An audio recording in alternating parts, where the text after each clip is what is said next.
Hello there, and welcome to 3Spoonies. We're your hosts, Karen, Jo, and Claire. This is episode 36, and we're discussing confidence and voice. Join us as we dive in.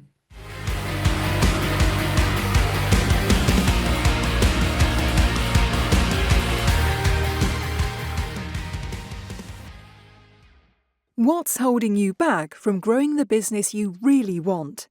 I'm Sheena Wyatt, and inside the Hub, my free launchpad for business success, I help you cut through the faff and finally take action. You'll find simple, powerful resources to help you stop overthinking and start making progress, even on the busiest of days. No jargon, no overwhelm, just smart support when you need it. Head to heroes.capalme.com/supercharge club and click on the Hub to get started. I'm Karen from Pony Pony Pony. And I'm Jo from Brightcat Business Solutions. And I'm Claire from Sparkle's Gift Boutique. And together we are 3Spoonies navigating our way through life and business with not enough spoons. This week we are joined by a lovely guest. We have Abigail Daraz with us, and she is going to be talking to us about confidence and voice. Two very important things in terms of communication, I feel. Hello. Bye, thank you for having me. Oh, you're very welcome. Would you like to tell us a little bit about what you do? Yeah, so thanks again for having me. I'm Abbie, and I work at an intersection really of voice psychology, music education, and singing and vocal coaching. I run a private practice and I work freelance for a number of different organisations. The people I work with, many of them have a chronic illness or a life-limiting illness. Some have a neurodiversity, and some are working in the professional performing arts. So my week can move between a theatre to my voice studio to a hospice. So it's a real variety of people that I work with. But the main theme in all of it is voice confidence and music confidence, and the relationship that we have with our sense of self and our voice and our musical lives. Mm-hmm. Okay, that all sounds genuinely fascinating. We do have a metric shed load of questions for you. Okay. In that case, I will start as I do. The first thing you said was music psychology. That sounds really interesting. Can you tell us a bit more about it and explain it, please? Yeah, sure. So there's so many elements to it. So I think I mentioned that some of the people I work with have got a chronic or life-limiting illness, and we work together to create playlists and kind of build a sense of who we are as people and our emotional memories through associations with music. I'm also a musician in my own right, so I'm really interested in how our minds, our brains connect with music and the relationship that we have with that. So that can stem from sort of our cognitive processes when listening to music, to the impact music can have on us, and then the emotional and psychosocial elements. So it's quite a big space to be working in, really. That's really interesting. So that would be like, for example, I tend to listen to certain music when I am feeling overly emotional and can't regulate it, and I use music to do that. That would be the kind of thing. Yeah. That's a great example. Do you find that you tend to listen to music for the mood that you're in, or the music for the mood that you wish to be in? I tend to listen to it for the mood I'm in, but at one point before I actually started the self-employed journey, and I was really struggling with anxiety at my job, I used to come out on my breaks and listen to certain music for a better mood, that was more uplifting. Yeah, That's I think wonderful. It depends if you want catharsis. Sometimes you're like, I need to get this out my system. And sometimes it's like, okay, I'm dwelling a bit on this, potentially something a bit more upbeat or relaxing, or if you're already agitated and there's something that's at that point just a bit faster than your heartbeat and you start getting a bit jittery, that can be less than helpful. Yeah. I mean, I also use it to occupy my brain when I'm working. If I'm working on something that's, if it won't take enough of my brain to stop me going, oh, what's that shiny thing over there? It's like, okay, you're not using enough concentration. I need some music here to keep me grounded. Someone I do co-working with. Someone I do co-working with, we do it because we do 20 minutes of work, 25 minutes of work, and then have like a 5-10 minute break. And she always puts instrumental music on. And we went through one little stage where we actually put on like an 80s playlist. And we found it was more distracting because we kept on singing along to it instead. Yeah, the chill out beats, instrumentals, film soundtracks, things like that I find helpful when I'm doing pomodoros. But yeah, there's no such thing as background music for me. Like if a song comes on, I could stop any situation and say, oh, have you heard this song? It's great, isn't it? Completely inappropriate, but that's, my brain's like over there now. That's really interesting. Many years ago now, I did some research into background music on task performance. And it was fascinating because I used some classical music, I used silence, and then I used some rock music.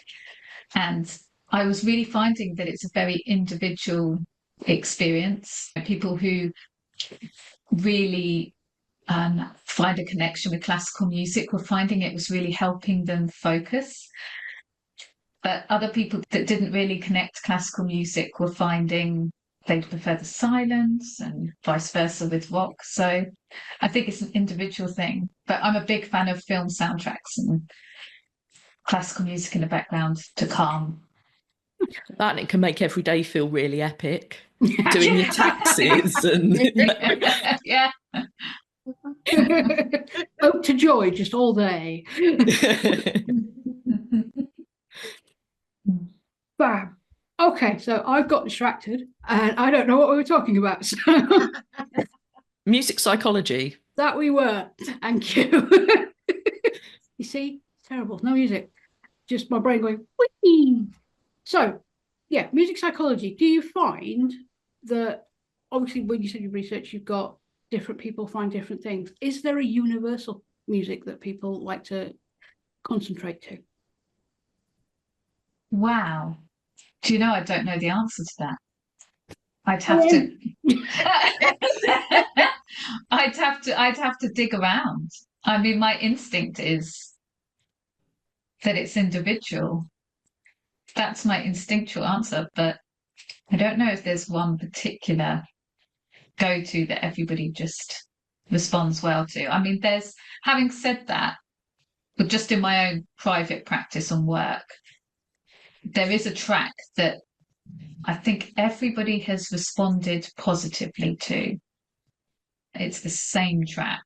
But I mean, that's just in my little world, in my private practice. It's still interesting, though. Yeah, that is interesting because I just wonder if you've done that on a bigger scale, would it be the same track? Yeah, is it potentially a microcosm, or is it like cultural? Would that could happen now? Wow, yeah, that's a subject for another research project. Yeah, well, maybe a collaboration, like across the world, there'd be people in different places saying, well, is that a cultural thing, or is that something in the human spirit, or something in the way our brains are wired up, or is it that we're taught to respond to this because this is what we've heard before, or is it something that even if we've never experienced it, we'd still enjoy? Yeah, and there is something in that, sort of going down the musicology route with that. And I know I could go off on a tangent, but there is a program I listen to. It's okay. I don't know if you remember the song Happy from a few years ago. Yeah, there was an analysis on that, and it was the chord progression and the sort of perfect mix of the chord progression and the rhythm and the lyrics and how the melody moved that just seemed to catch on to a lot of people from across life experience. So there is, a lot of understanding about those key ingredients. Whether there's one particular piece of music that everyone... I am fascinated, but then I'm a science nerd. I would be. Any other questions around psychology and that kind of thing, ladies, before I move on to the actual confidence and voice and don't go on a tangent? No, that's fine. I was waiting for you to be like, for science! For science! See, we go off on tangents. We do. Should we take a break first before we move on to fully onto confidence and voice? Sure. That seems valid. It's time to fill up with some spoons full of loveliness. So here's lots of lovely things from our sponsors.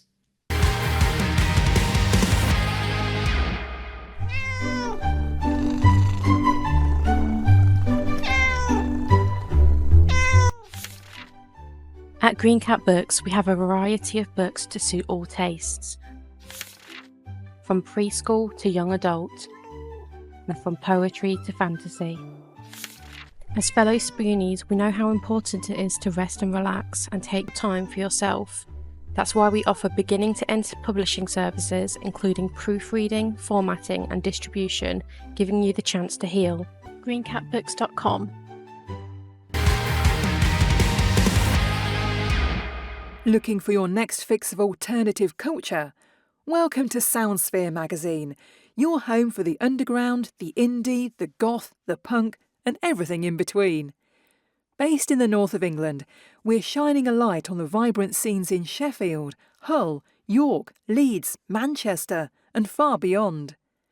Discover fresh music, venue updates, and raw live gig energy. Dive into honest film and game reviews. Explore wrestling, comics, and the stories that shape the scene. Soundsphere isn't just a magazine, it's a community, built by fans, for fans. Because this culture, it's not just music, it's who we are. Join us, explore more at soundspheremag.com.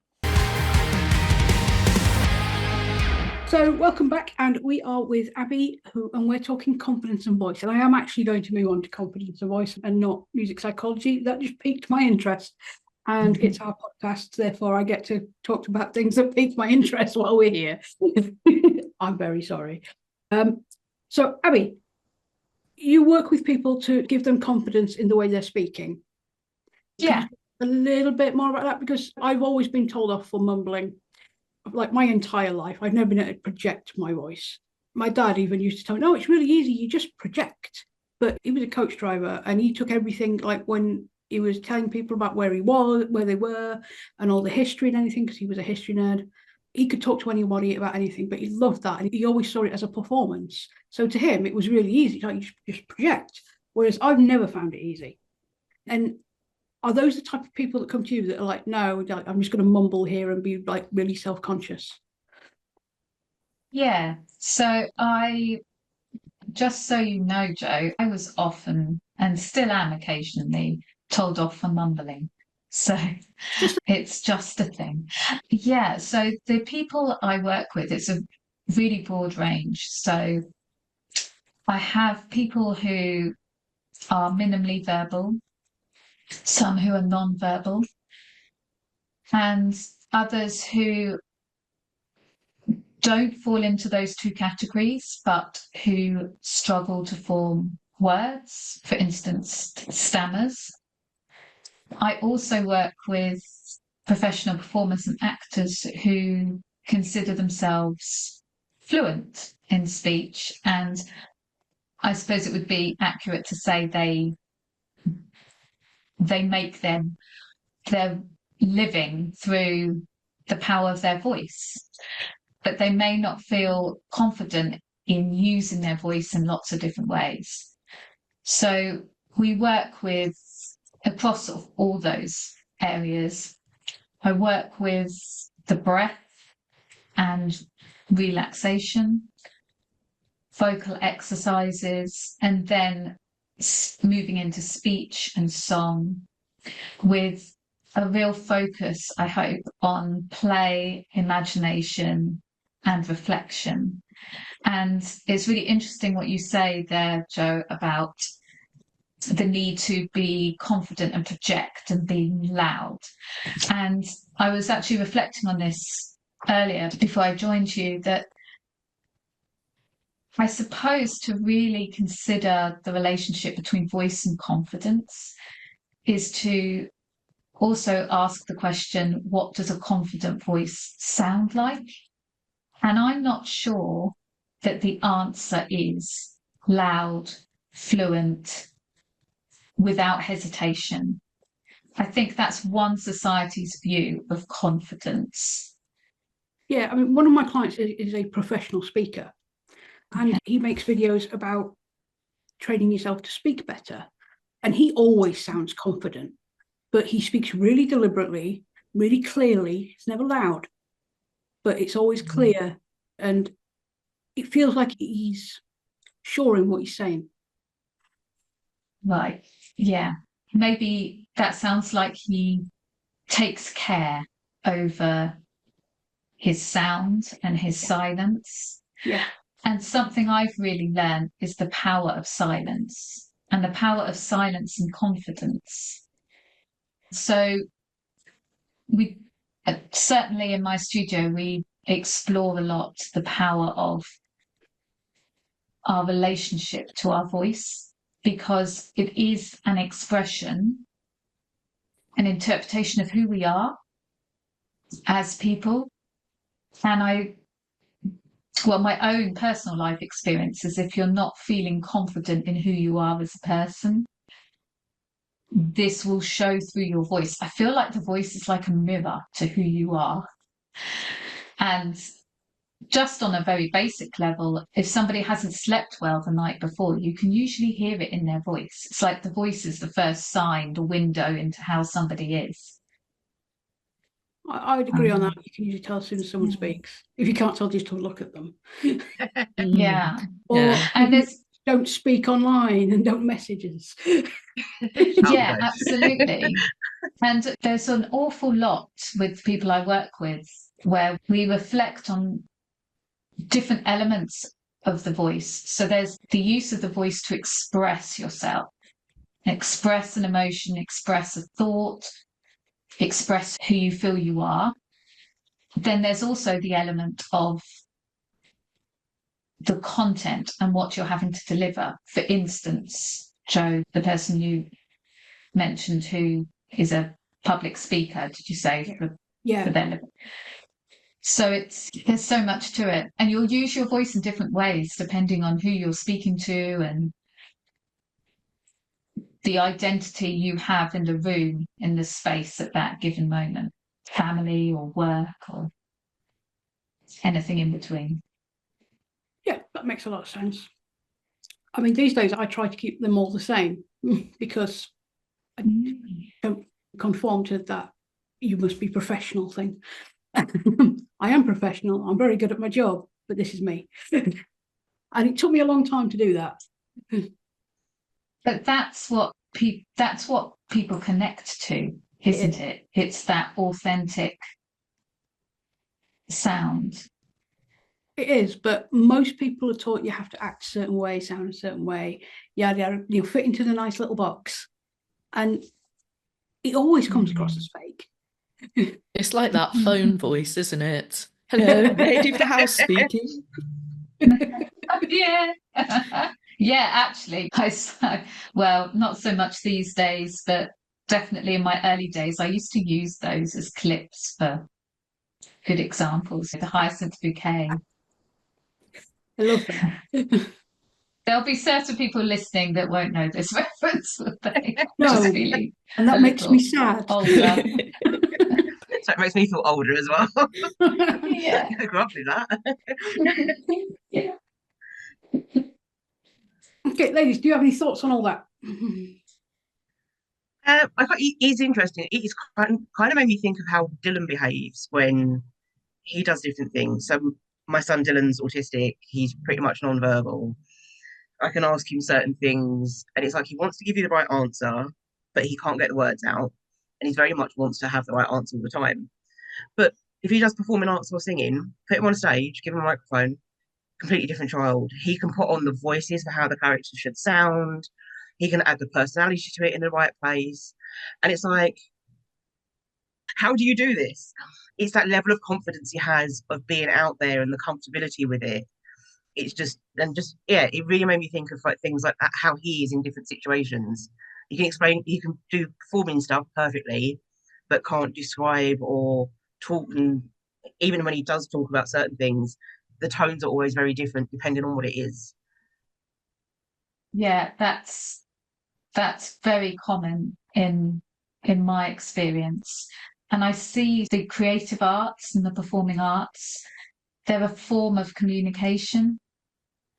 They're a way to communicate differently. And it's a place where we can maybe meet each other. Yeah. Meeting each other in music and in story and in art, if other ways seem a little overwhelming or just are not accessible to us. Yeah, one of the things he started doing recently is like if you watch a film or we're watching something and there's someone displaying an emotion of something in it, he can actually reference and be like, "That's how I felt." I have no idea when he felt like it, but he's like, "I felt like that," and so that's something new that's been really interesting. That's wonderful. So Yeah, that's almost you're finding your own language together. yeah, and it really helps him like when he gets frustrated or he's too he can't process what he wants to say, so he gets himself very worked up. It's like let him have that time to himself, and he'll come back and he might be able to kind of tell me a little bit about why he was feeling that way. But then if we watch something randomly, he'll just come out with, "I felt like that," and it's just like, Yeah. "Oh wow, okay." That must be really, that sounds very emotional Oh, it for is. you. I cry a lot. Yeah. Proud tears come out of my face a lot. I think it also shows the power of giving people a way to communicate. For some people, it might be they can't express how they feel because they don't know the words.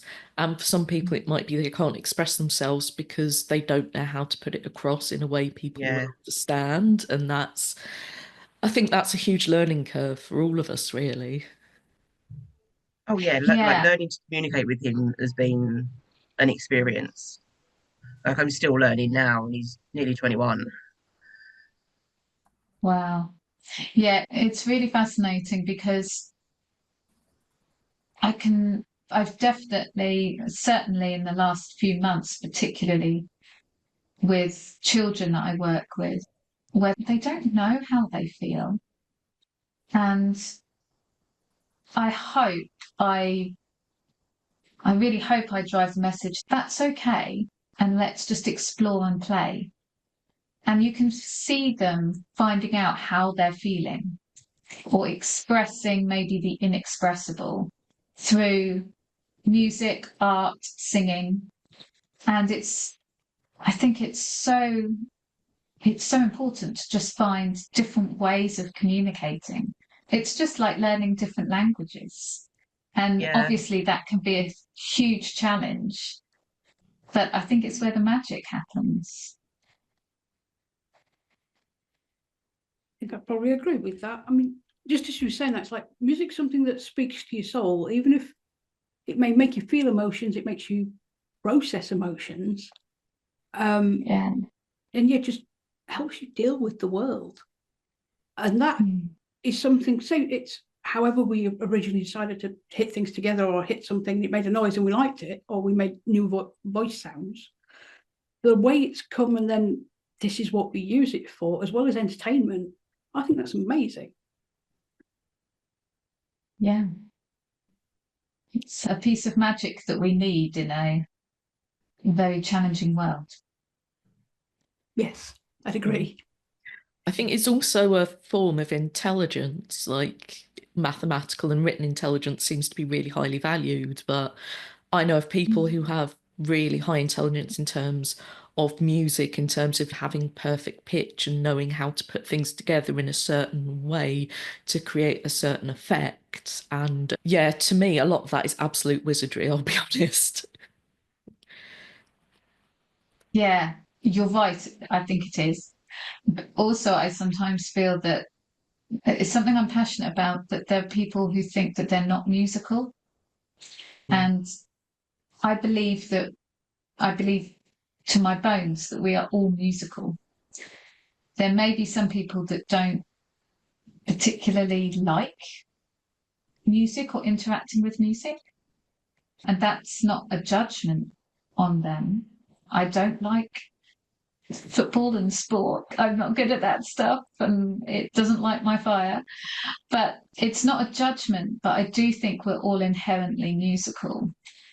And there's too much, I think definitely in the Western world, there's an assumption that to be musical equals you have to be at a certain level of either ability or just understanding.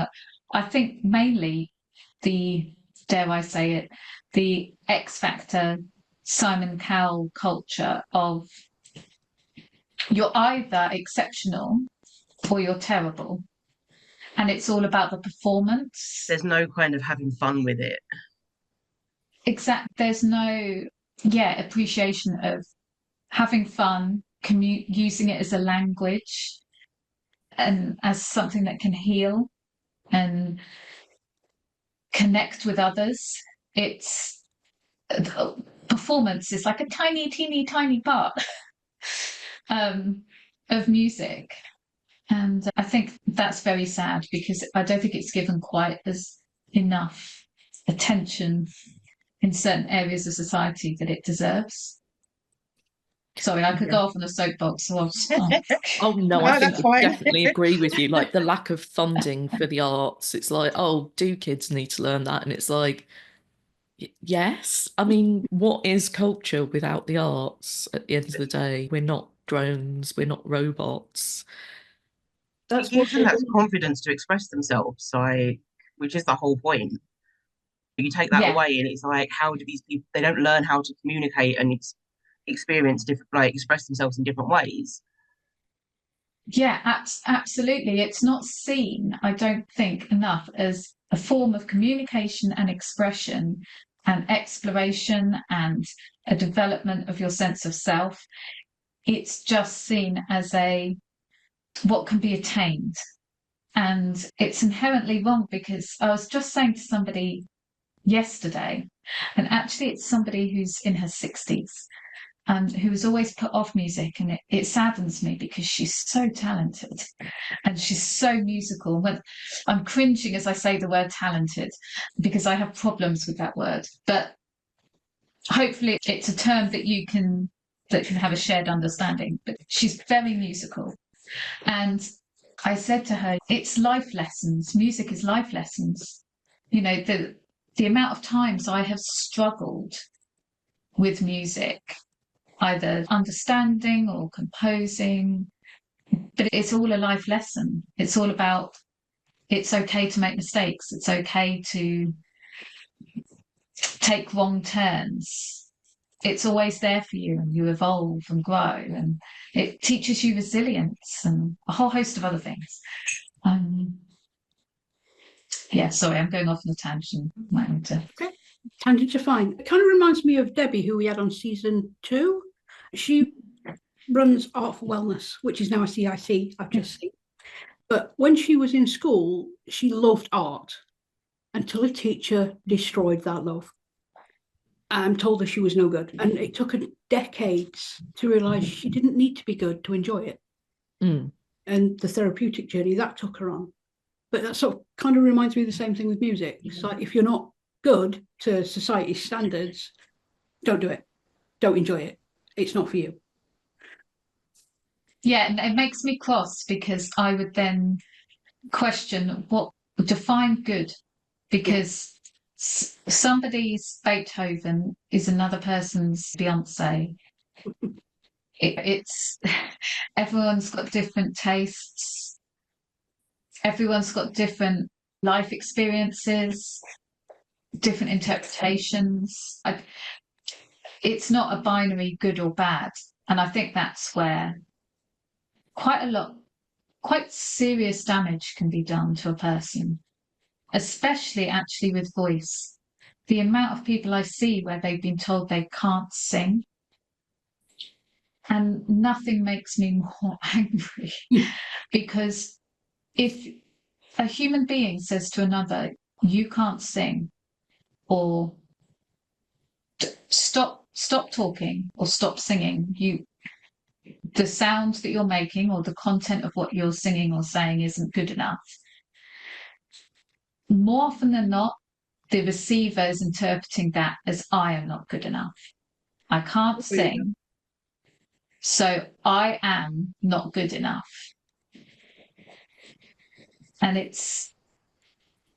I've seen it affect children, and I've seen it affect people in their 80s who are coming to me, who across the board, who have said it's impacted their entire life.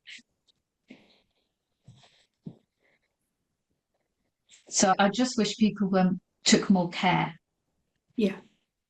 Yeah, I can relate to that, though largely self-enforced.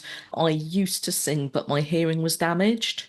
So like I could only relative tune a guitar now. I couldn't hear it properly. And I know I now can't sing, so I don't sing. And I don't know how to go about relearning, because I know what I hear isn't what other people hear, but I don't know how to connect it up in my brain, if that makes any sense. I don't know if it does.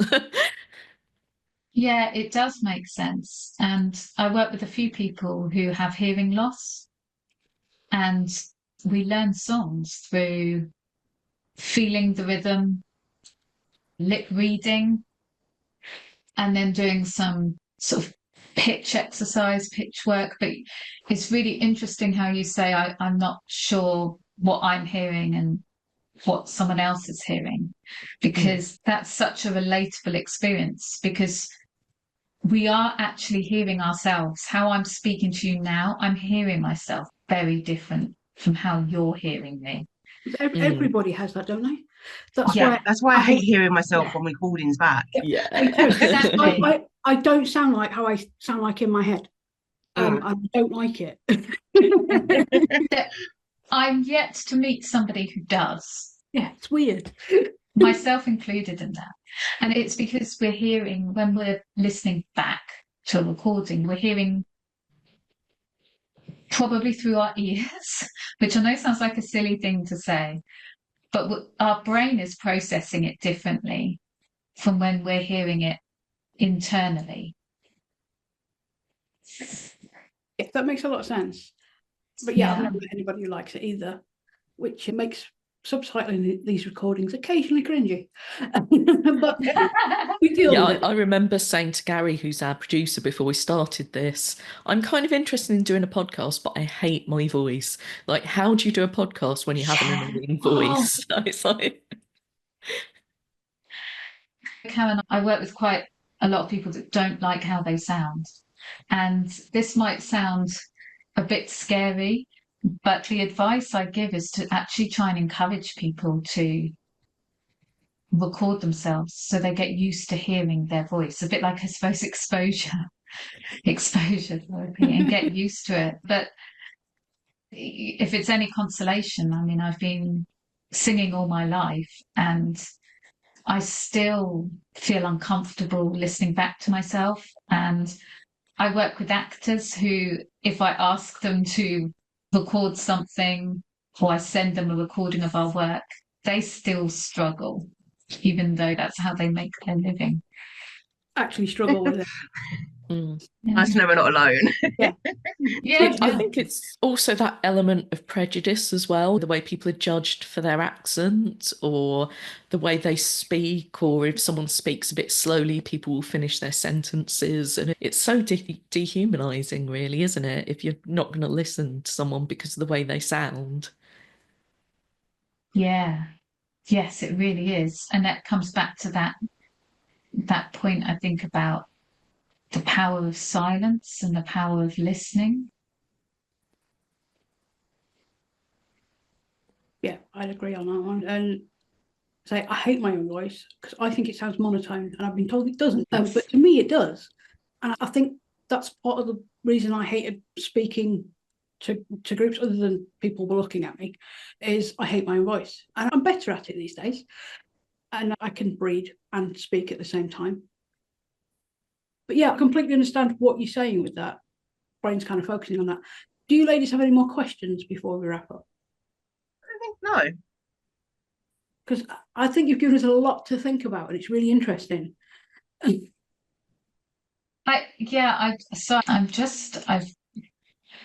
feeling quite a lot of pain from hearing you, both Karen and Joe, say such strong language about not liking how they sound in their voice. And Karen is an amazing speaker. Well, Karen's a fantastic speaker.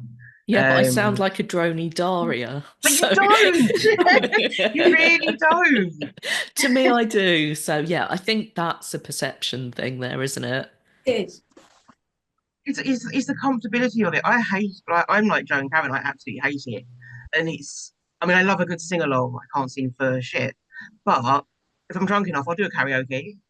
Oh, apologies to everyone around me, but you're going to hear me. Music has to be loud enough that I can't hear myself sing. Yeah, if I can sing, I can't. No one else can hear me either.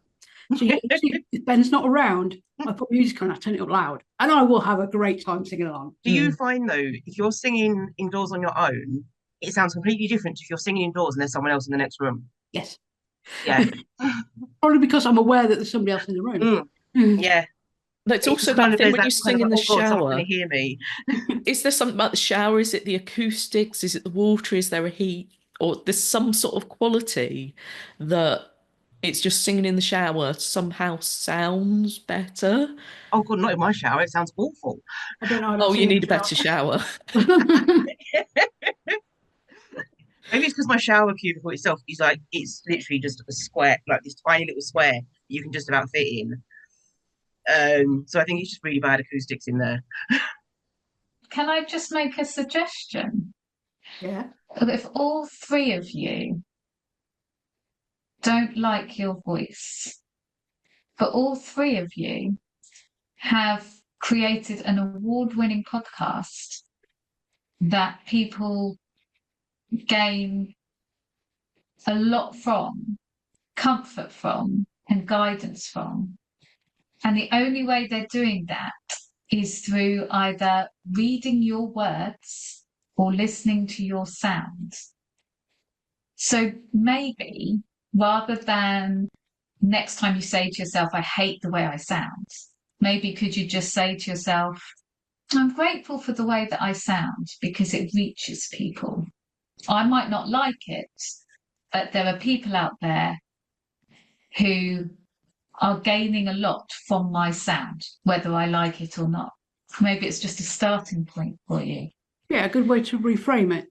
Yeah. And that would be good. I mean, the best feedback I ever didn't receive on a talk I did was I heard someone talking about it later in the day, saying, I've never seen so many people hanging on every word.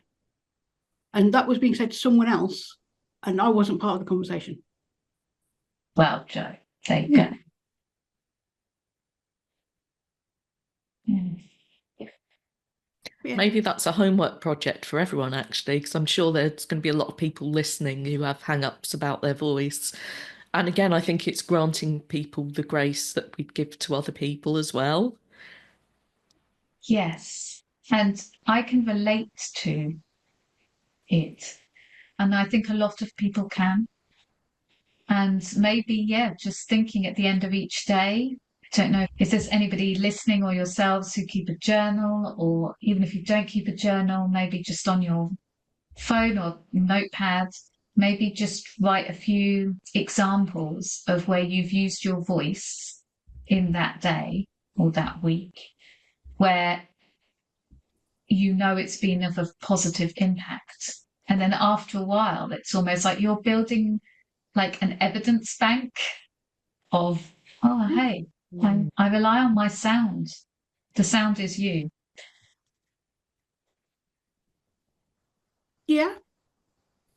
I think that's a good idea, and a good idea for everybody to do. Yeah. Karen, would you like to wrap us up? Yes, indeed. So thank you very much for that, Abbie. Is there anything in particular that you'd like to plug or tell us about, or that you've got coming up? Well, I am currently writing a book all about sensitive voice work. And it's hopefully the vision, and it's something I'm really excited about, is I'm writing it with contributions from students and clients as a kind of handbook and resource, hopefully, of different ideas, different activities that have helped with them building voice confidence, and also importantly, what hasn't helped. So that's really exciting, and you can find out more about that and the services I offer at my website, which is themusicalself.com. And yeah, I can be found on Instagram and LinkedIn. Come and say hi. That sounds like a fine plan indeed. So thank you for joining us, 3Spoonies, on confidence and voice. We'd love to know your thoughts in the comments, and don't forget to subscribe. Don't forget to subscribe for our weekly podcast. Clearly, I'm having issues with my voice. I need to work on it.